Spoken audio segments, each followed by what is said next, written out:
사랑하는 성도님들, 한 주간도 평안하셨습니까? 저는 신천지 예수교회 강사 박정표입니다. 사람이 살아가면서 가장 원하는 것 세 가지를 말해본다라면 재물과 영광과 생명이 아닐까 싶습니다. 하나님께서는 이 세 가지를 누군가에게 주신다 약속을 하셨는데 혹시 어떤 사람인지 알고 계십니까? 잠언 22장 4절 말씀에 답이 있습니다. 누구일까요? 하나님께서는 겸손하고 하나님을 경외할 줄 아는 사람에게 이 세 가지를 주시겠다 약속하셨습니다. 그러니 모든 성도님들 끝까지 우리 겸손해야 되겠죠.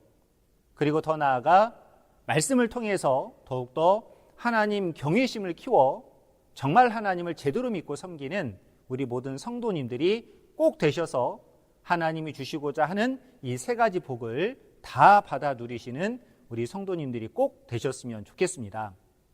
오늘도 준비된 말씀 전해드리도록 하겠습니다. 오늘 준비한 말씀은 천국 가는 습관입니다. 본문의 말씀은 사도행전 17장 1절에서 15절인데요. 그 가운데에서 1절에서 3절의 말씀을 함께 읽겠습니다. 저희가 암비볼리와 아볼로니아로 다녀가 데살로니가에 이르니 거기 유대인의 회당이 있는지라. 바울이 자기의 규례대로 저희에게로 들어가서 새 안식일에 성경을 가지고 강론하며 뜻을 풀어 그리스도가 해를 받고 죽은 자 가운데서 다시 살아야 할 것을 증명하고 이르되 내가 너희에게 전하는 이 예수가 곧 그리스도라 하니. 네, 잘 읽어주셨습니다.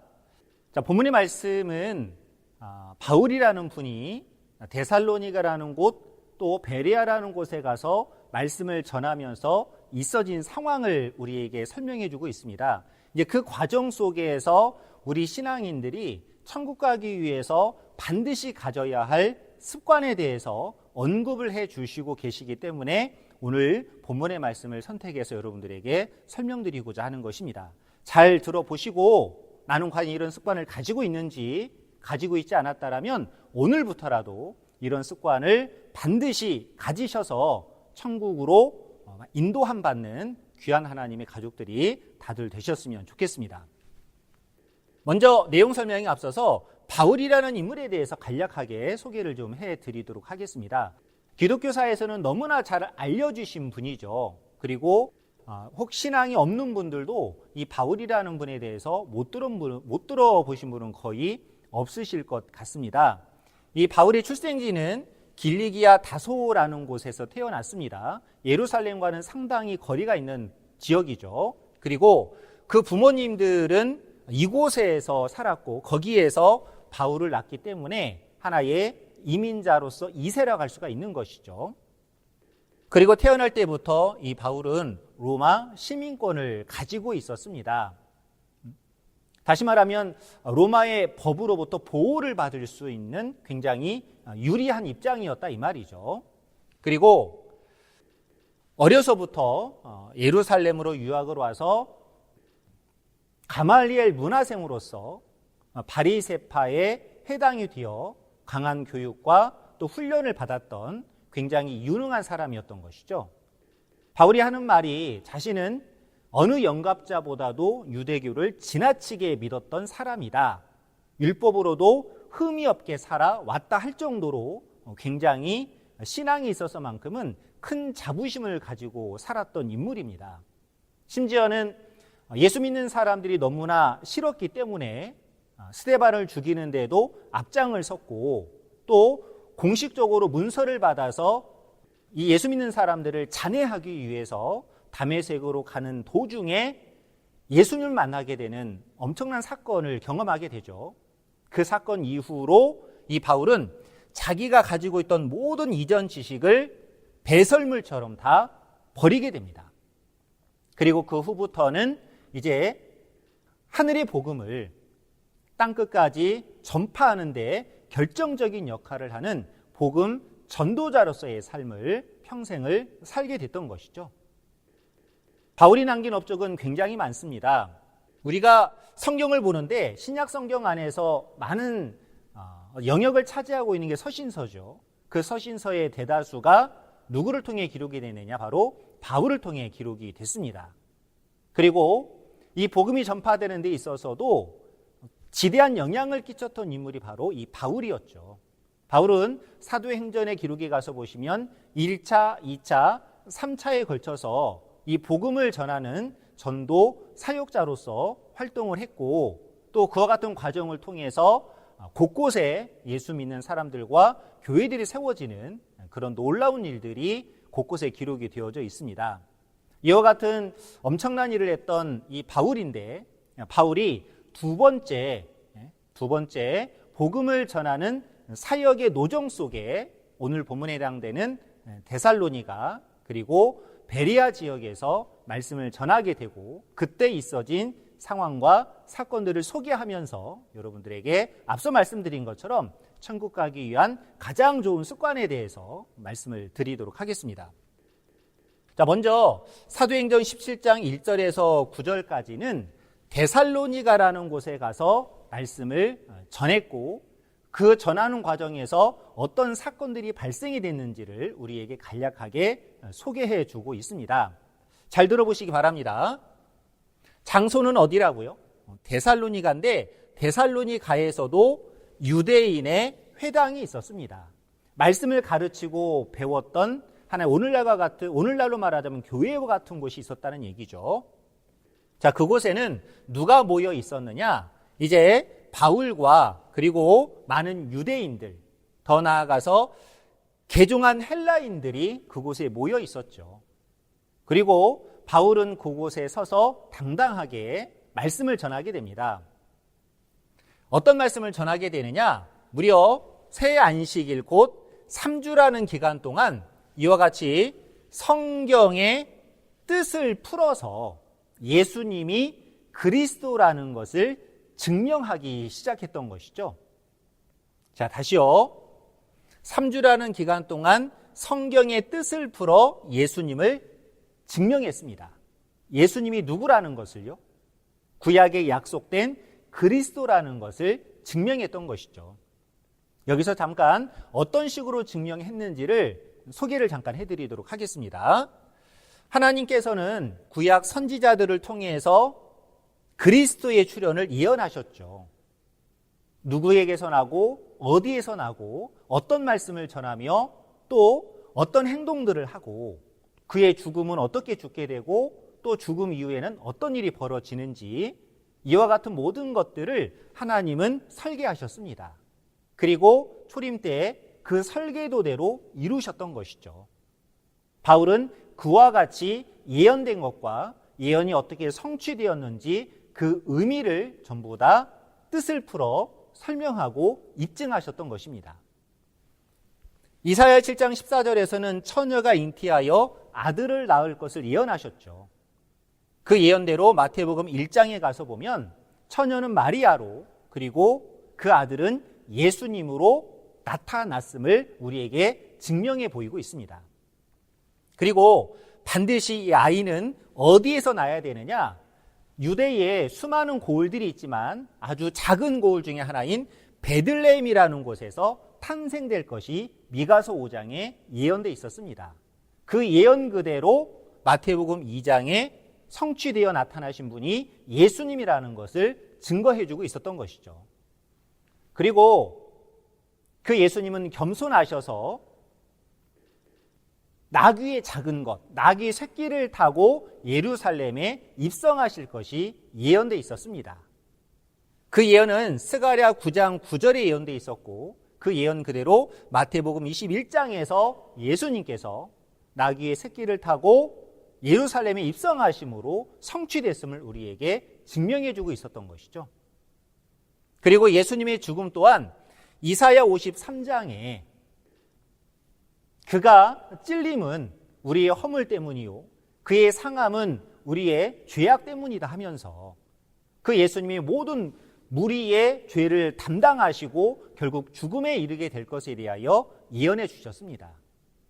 그 예언이 마태복음 27장에서 십자가 지심으로 성취됐음을 우리에게 증거하고 알리셨던 것이죠.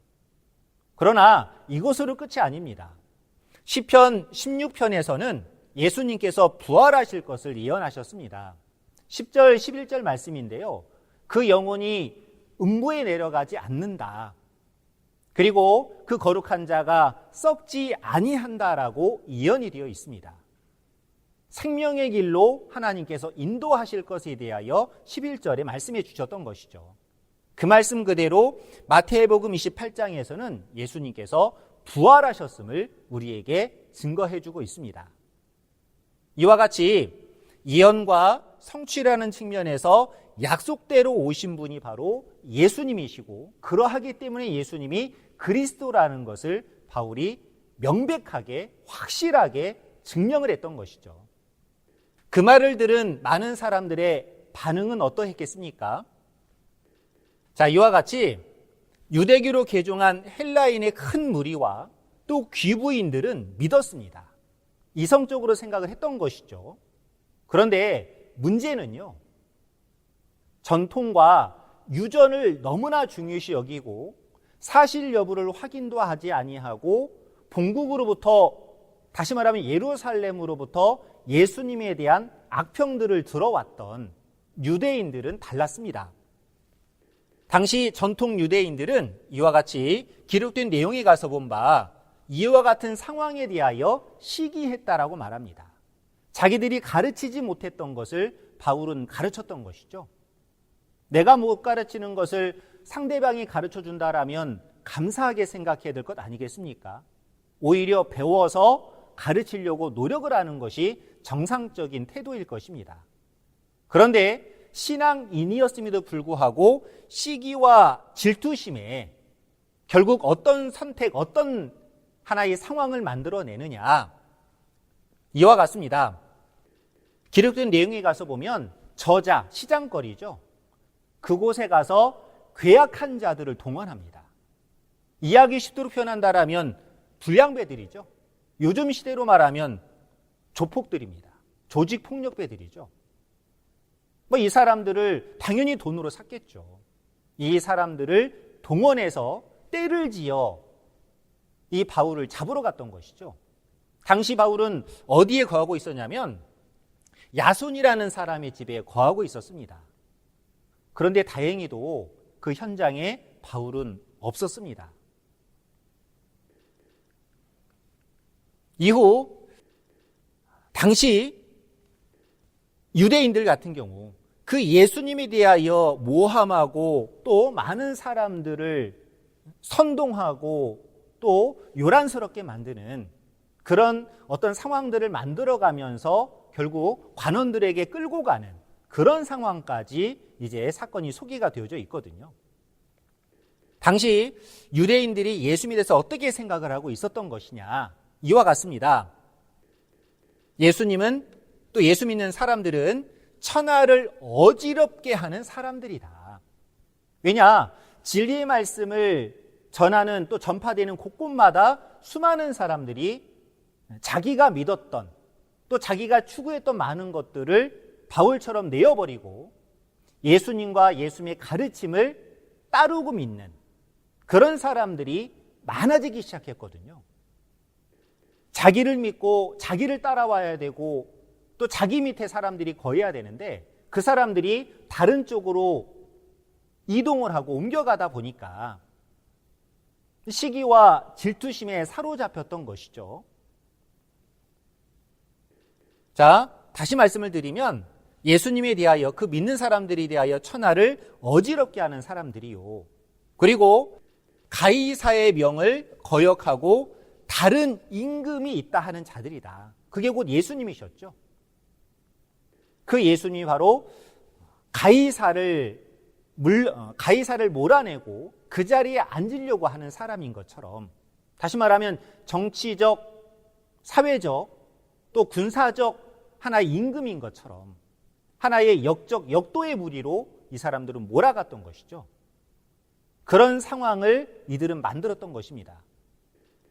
그러나 다행히도 말씀드린 것처럼 바울이 그 자리에 없었기 때문에 당시 사람들이 이와 같이 돈을 받고 놓아주는 하나의 상황으로 이 사건은 종결이 됩니다. 저는 이 사건을 통해서 무엇을 말씀드리고자 하는 것이냐, 이 데살로니가에 속해 있었던 전통 유대인들의 태도 말입니다. 그들은 지극히 편견과 선입견에 사로잡혀 있었죠. 천하를 어지럽히는 자들이고 다른 임금을 믿고 쫓아가는 사람들이다 하여 요즘식으로 말하면 반종교적, 반사회적 집단이다. 그런 무리들이다. 이런 식으로 이미 편견과 선입견을 가지고 있었던 상황입니다. 그러다 보니 당연히 무엇이 닫혀 있겠습니까? 마음문이 닫혀 있었던 것이죠. 그러다 보니 신앙인은 신앙인답게 성경 기준으로 옳고 그름을 판단을 해야 되는데 마음문이 닫혀 있다 보니 성경 기준으로 옳고 그름을 판단했겠습니까? 그러지 않았습니다. 무조건 덮어놓고 그런 무리요 그런 사람들이니 이 사람들은 징계해야 되고 쫓아내야 되고 와해시켜야 되고 없어져야 된다라고 주장을 했던 것이죠. 그래서 마음문을 닫아놓고 있었기에 성경 기준으로 옳고 그름을 판단하지 않았던 것입니다. 우리는 절대 이와 같은 모습을 닮아서는 안 되겠죠. 혹시나 나에게 이런 모습은 없는지 자기 자신을 잘 들여다 봐야 되겠습니다. 바울은 이곳에서 약 75km 떨어진 다른 지역으로 옮겨가게 됩니다. 그곳이 바로 베레아라는 곳이었죠. 사도행전 17장 10절에서 15절까지의 말씀입니다. 자, 이 베레아에서는 좀 다른 면이 있습니다. 이걸 가지고 말씀을 드리고자 하는 것인데요. 마찬가지로 바울은 다른 곳에 간 게 아니라 베레아 지역에서도 유대인들의 회당이 있었기에 이 회당에 들어가게 됩니다. 해서 그곳에는 어떤 사람들이 모여 있었던 것이냐? 데살로니가와 비슷합니다. 당시 유대인들과 더불어 헬라의 귀부인들과 남자들이 회당에 모여 있었습니다. 당연히 바울은 그곳에서 무엇했겠습니까? 같이 도시락 나눠 먹고 그랬겠습니까? 그런 게 아니라 데살로니가에서 말씀을 가르쳤던 것처럼 성경의 뜻을 풀어 예수님께서 그리스도라는 것을 마찬가지로 증명을 했던 것이죠.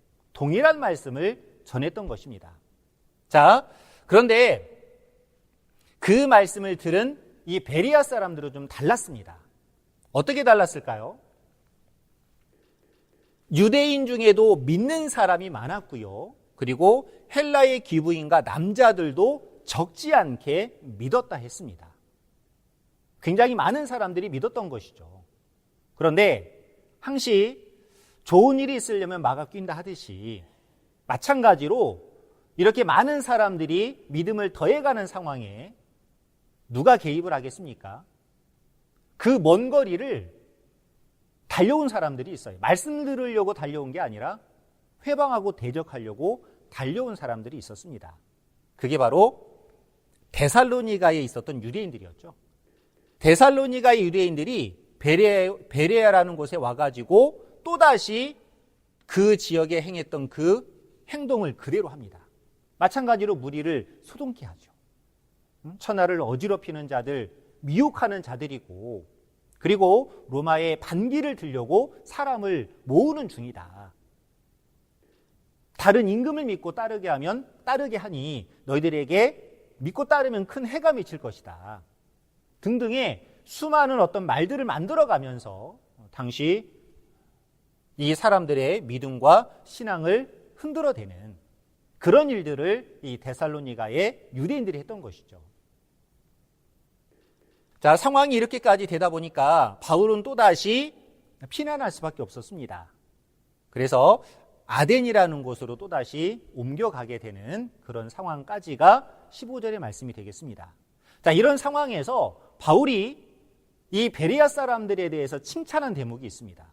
굉장히 좋은 습관을 가지고 있다는 측면에서 칭찬한 내용이 있는데 우리 사도행전 17장 11절의 말씀을 한번 읽어보도록 하겠습니다.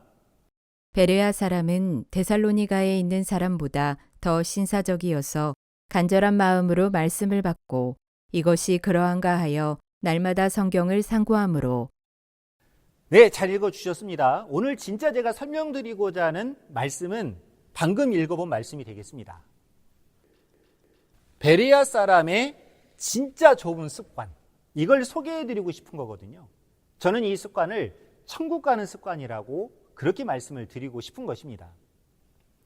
자, 베레아 사람은 데살로니가에 있는 사람보다 더 신사적이어서 간절한 마음으로 말씀을 받고 배웠다는 얘기죠. 그리고 이것이 그러한가 하여 날마다 성경을 상고했고 그로 인하여 믿는 자가 많아졌다 했습니다. 믿음을 갖기 위해서 반드시 가져야 할 너무나 바람직한 좋은 습관이죠. 저는 이 습관을 앞서 말씀드린 것처럼 천국 가는 습관이라 그렇게 말씀을 드리는 것입니다. 자, 이것을 좀 나누어서 설명을 좀 드리도록 하겠습니다. 자, 먼저는 베레아 사람들을 칭찬하면서 이 사람들은 굉장히 신사적인 사람들이다 이렇게 말씀을 하고 있죠. 신사적이라는 사전적인 의미는 이와 같이 사람 됨이나 몸가짐이 굉장히 점잖고 교양이 있으며 예의가 바르다는 것입니다. 자, 이렇게 신사적인 신앙이라 하시면서 그들이 가지고 있었던 하나의 긍정적인 좋은 습관들에 대해서 하나씩 소개를 해주고 있었던 것이죠. 자, 먼저는 간절한 마음으로 말씀을 받고라고 했습니다.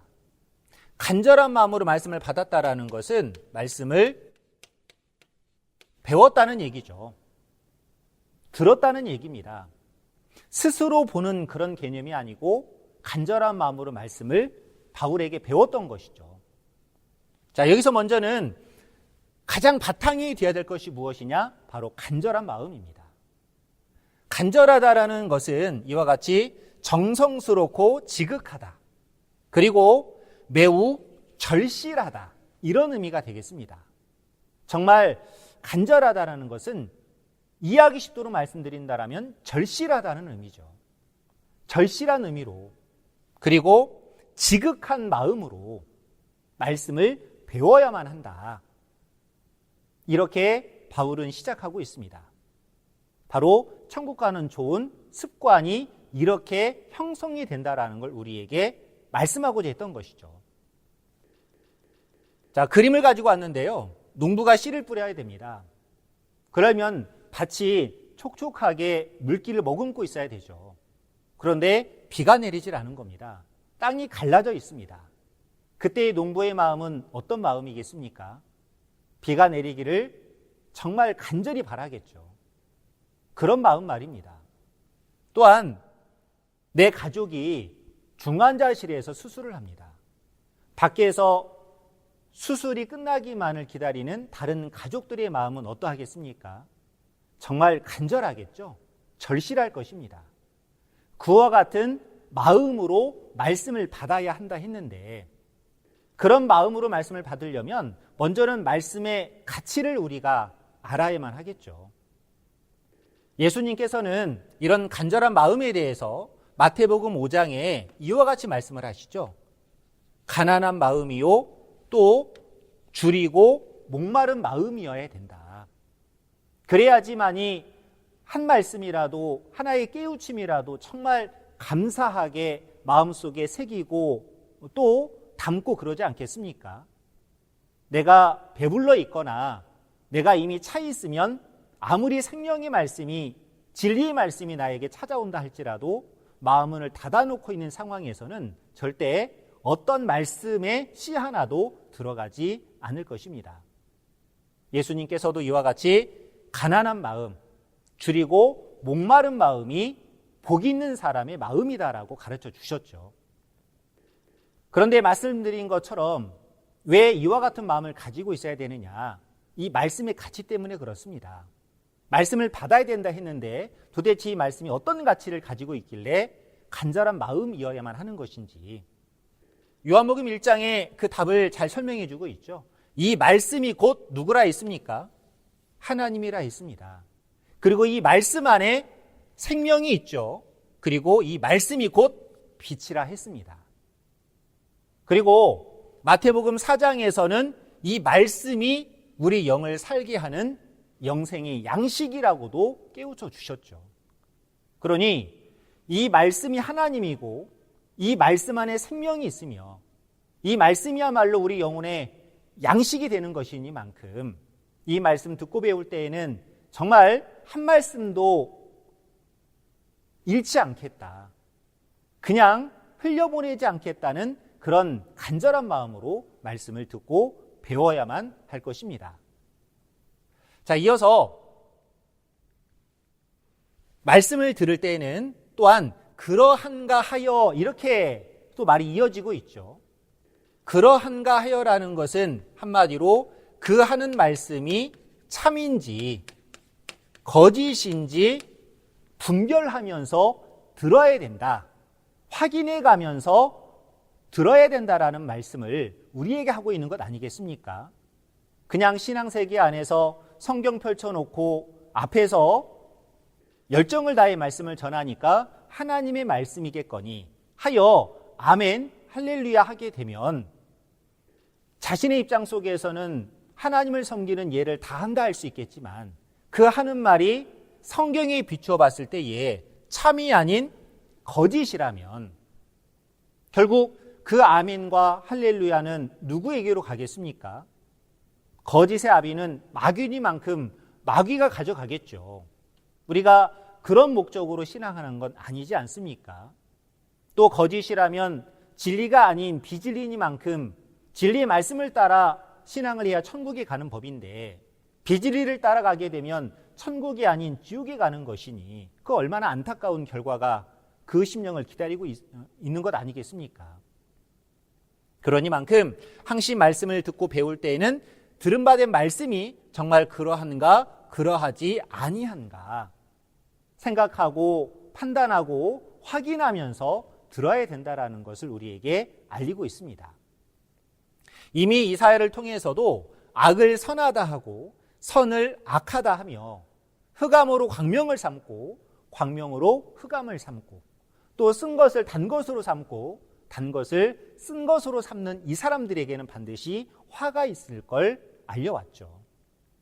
또 이사야 8장의 말씀을 통해서는 마땅히 율법과 증거의 말씀을 쫓아 신앙을 해야 되는데 전하는 자들의 말이 이 말씀에 맞지 아니하면 그는 정녕 아침빛을 못 보게 된다라고 경고도 해주셨습니다. 그러니만큼 항시 듣는 말씀들이 정말 그러한가 그러하지 아니한가 점검하고 확인하는 그런 좋은 습관을 꼭 가지시기 바랍니다. 다만 확인을 하되 어떻게 확인을 해야 되느냐, 무엇을 가지고 확인해야 되느냐, 이건 잠시 후에 다시 설명을 드리도록 하겠습니다. 자, 말씀을 배우고 그러한가 그러하지 아니한가 성경을 상고해야 된다 했는데 1년에 한 번씩 하면 되겠습니까? 그래 놓고 할 도리를 다 했다 하면 하나님이 인정하시겠습니까? 1년은 너무 한다라면 1분기에 한 번씩이요? 아니면 한 달에 한 번? 한 주에 한 번? 그렇게 하면 되겠습니까? 그런 게 아니고 기록된 내용에 가서 보면 얼마나 자주요? 날마다 그래요. 날마다. 날마다라는 것은 매일이죠. 매일매일 하나님의 말씀을 듣고 배워 정말 그러한가 그러하지 아니한가 성경을 가지고 상고하는 그런 습관을 반드시 가져야 된다는 것입니다. 해서 여러분들에게 드리고 싶은 말씀은 매일매일이라는 시간을 하나님께서 우리에게 선물로 주신 것 아니겠습니까? 그 선물로 주신 24시간의 시간 가운데에서도 꼭 여러분들 시간의 11조를 하나님께 드리셨으면 좋겠습니다. 24시간의 11조면 2시간이 조금 넘는 시간입니다. 그 시간들 하나님께 드리십시오. 하나님께 드린다라는 것은 하나님 이름만 부른다라고 되는 문제가 아니라 기록된 내용처럼 먼저는 뜻을 풀어 설명되는 말씀들을 배워야 되겠고 또 배운 바 된 말씀이 그러한가 그러하지 아니한가 내가 가진 성경을 가지고 상고해 보는 것입니다.